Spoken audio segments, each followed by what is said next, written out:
दतिया के रण में दिग्गजों की फौज उतरने वाली है। शिवराज सिंह चौहान ताबड़तोड़ जनसभा करेंगे। बसई में दोपहर 3 बजे हुंकार भरेंगे। दतिया में कांग्रेस भी पूरा दमखम दिखा रही है। दतिया में पीसीसी चीफ जीतू पटवारी लगातार डेरा डाले हुए हैं। आज दिग्विजय सिंह भी चुनावी प्रचार करेंगे। शनिवार को मुख्यमंत्री डॉक्टर मोहन यादव ने भी प्रचार प्रसार किया था। तो दतिया उपचुनाव को लेकर लगातार जो बड़े दिग्गज नेता हैं वो चुनावी मैदान में नजर आ रहे हैं। सबसे पहले तो वो तस्वीर भी हमने आपको दिखाई जब मुख्यमंत्री ने वहां पर संबोधन किया और भारतीय जनता पार्टी के जीत का बड़ा दावा किया। अनिल सहयोगी इसी खबर पर हमारे साथ जुड़ चुके हैं। अनिल, सेमीफाइनल के तौर पर देखा जा रहा है और यही वजह है कि सिर्फ एक सीट के तौर पर नहीं बल्कि प्रतिष्ठा के तौर पर देखा जा रहा है। क्या तैयारी अलग अलग पार्टीज की?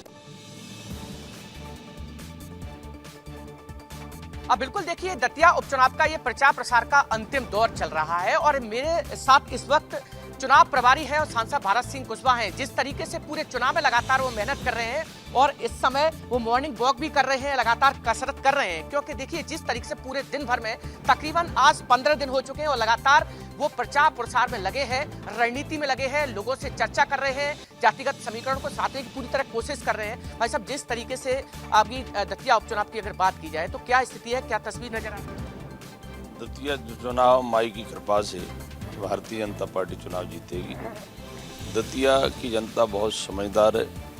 दतिया की जनता की अंदर की जो भावना है जब निकल के आती है तो वो यही कहते हैं कि भारतीय जनता पार्टी की सरकार लगातार रहने की वजह से दतिया का 2008 से लगातार विकास हुआ है और दतिया का विकास 2023 में जो चुनाव हुआ था उसमें वहाँ से कांग्रेस जीतने की वजह से 2.5 साल से दतिया बहुत पिछड़ गई। दतिया के बड़े बड़ी परियोजना पूरी तरह से ठप हैं।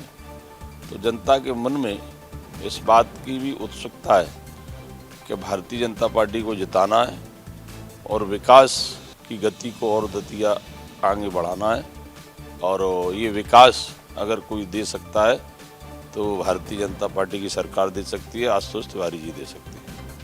अभी मैं देख रहा था आप सुबह से ही टहल रहे थे, व्यायाम कर रहे थे, तो चलते चलते हुए बातचीत कर लेते हैं। संजय, इधर आ जाइए सामने आप। अच्छा, ऐसा मैं सबसे बड़ा ये भी जानने की कोशिश कर रहा हूँ, जिस तरीके से मध्य प्रदेश के मुख्यमंत्री लगातार दौरे कर रहे हैं, बैठकें कर रहे हैं, अभी क्या तस्वीर नजर आ रही है इस दतिया उपचुनाव की, क्योंकि 2 दिन शेष रह रहे हैं अभी? देखिए, सच्चाई ये है कि जब भी चुनाव आते हैं, मंत्री हों मुख्यमंत्री हों, एक कार्यकर्ता की भूमिका क्या होना चाहिए, वो कार्यकर्ता की जैसी भूमिका निभाने का काम हमारे मुख्यमंत्री जी भी कर रहे हैं। कैंपिंग कर रहे हैं, बराबर कार्यकर्ता मेहनत कर रहे हैं तो मुख्यमंत्री जी मेहनत कर रहे हैं, सभी लोग मेहनत कर रहे हैं। सच्चाई की बात ये है कि जनता इस बात को अच्छी तरह से जानती है। जब कोई भी चुनाव होता है तो जनता के मन में ये रहता है कि हमें ऐसे प्रतिनिधि को बनाएं जो सरकार में हो और काम हो, विकास हो।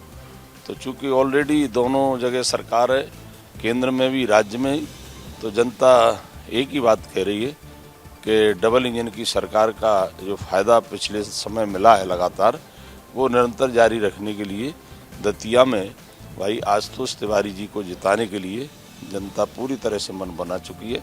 मुख्यमंत्री जी भी कल आए थे, 2 सभाएं हुई और एक बैठक हुई व्यापारियों की, तो अपार उत्साह था लोगों में, किसानों में भी था, माताओं बहनों में भी था, व्यापारियों में भी था। तो इस प्रकार से कुल मिला के वातावरण भारतीय जनता पार्टी के पक्ष में बन चुका है।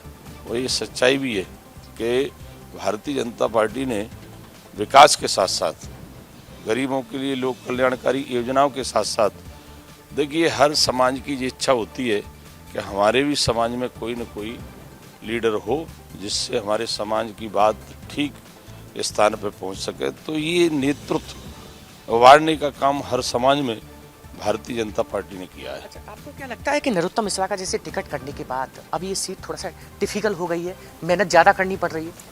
देखिए, अब टिपिकल नहीं है और आसान हो गई है। नरोत्तम मिश्रा जी हमारे साथ हैं, पार्टी के साथ हैं, कार्यकर्ता पूरे लगे हुए, और जो जनता ने पहले चूक की थी 2023 में, अब जनता चूक नहीं करेगी कि जनता जानती है। नरोत्तम जी भी कह रहे हैं, सब लोग कह रहे हैं कि वही विकास अगर कोई करा सकता है तो भारतीय जनता पार्टी करा सकती है सरकार होने की वजह से।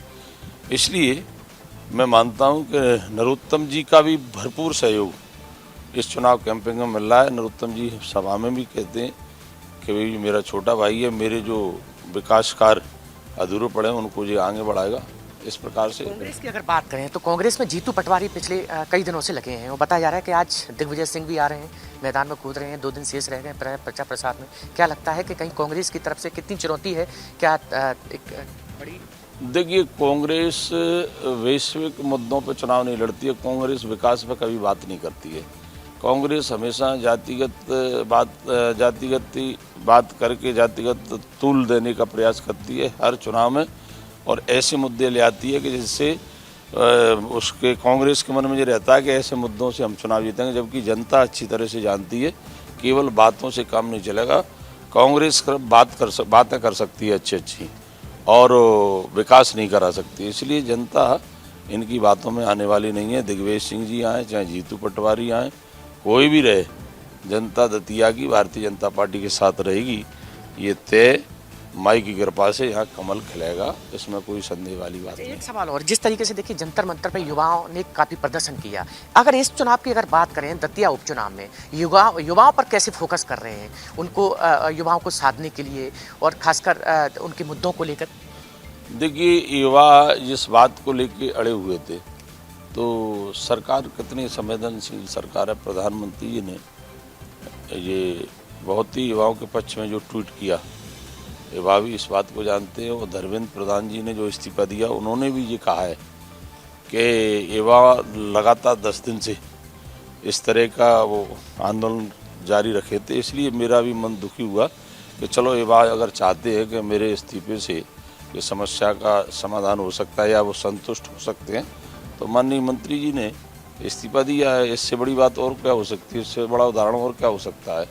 और ये सच्चाई है कि मंत्री जी ने जो इस्तीफा दिया है, वास्तव में युवाओं की जो इच्छा थी उस दिशा में उन्होंने कदम उठाया है। अच्छा, एक सवाल और लास्ट, आज शिवराज सिंह भी मैदान में उतरने वाले हैं। आज उनकी एक बड़ी सभा है और एक प्रबुद्धजनों से भी बातचीत करेंगे। मध्य प्रदेश के बहुत ही वरिष्ठ नेता हैं और केंद्र में भारत सरकार में कृषि कल्याण ग्रामीण विकास मंत्रालय का जिम्मेदारी संभाल रहे हैं। मध्य प्रदेश के लगातार 18 वर्ष मुख्यमंत्री रहे, तो उनकी आवश्यकता हर क्षेत्र में रहती है और वो उस लोगों के बीच में भी रहते हैं, इसलिए वो जनप्रिय हैं, लोकप्रिय हैं। और जब वो मुख्यमंत्री थे तो लगातार प्रवास होते थे। आज कृषि मंत्री है तो प्रदेश के साथ साथ अन्य प्रदेशों में भी जाते हैं, इसलिए किसानों की चिंता करने वाले नेता हैं। और आज वो बसई में उनकी सभा है, निश्चित रूप से बड़ी संख्या में लोग उनको सुनने के लिए आएंगे, क्योंकि उनके प्रति भी मध्य प्रदेश की जनता का अपार स्नेह है उनके प्रति, कि उन्होंने जनता की सेवा में कोई कसर नहीं छोड़ी। मुख्यमंत्री रहते हुए और मंत्री भी रहते हुए लगातार किसानों के हित में काम कर रहे हैं। बहुत बहुत शुभकामनाएं आपको भी, आप भी लगातार यहाँ डटे हुए हैं और एक तरह से रणनीति आप अपना रहे हैं। मॉर्निंग वॉक आप करती रहिए। बिल्कुल, देखिए पहला सुख निरोगी काया, हाँ, और पूरे दिन के लिए बिल्कुल हेल्दी रहना है, काम करना है, तो सवेरे निश्चित रूप से वॉक करना चाहिए। देखिए, ये चुनाव प्रभारी और सांसद भारत सिंह कुशवाहा हैं हमारे साथ, मॉर्निंग वॉक कर रहे हैं। और सबसे बड़ी बात यह है कि पिछले कई दिनों से यहाँ पर डटे हुए हैं, लगातार लोगों से बातचीत कर रहे हैं। हर प्रबुद्ध जन और इसके साथ ही समाज के ज्यादा नहीं रह गया है। 30 तारीख को वोटिंग है, 3 को नतीजे भी आ जाएंगे और पता चल जाएगा कि जनता किसके वादों पर एतबार करती है। बहुत धन्यवाद आपका बातचीत के लिए।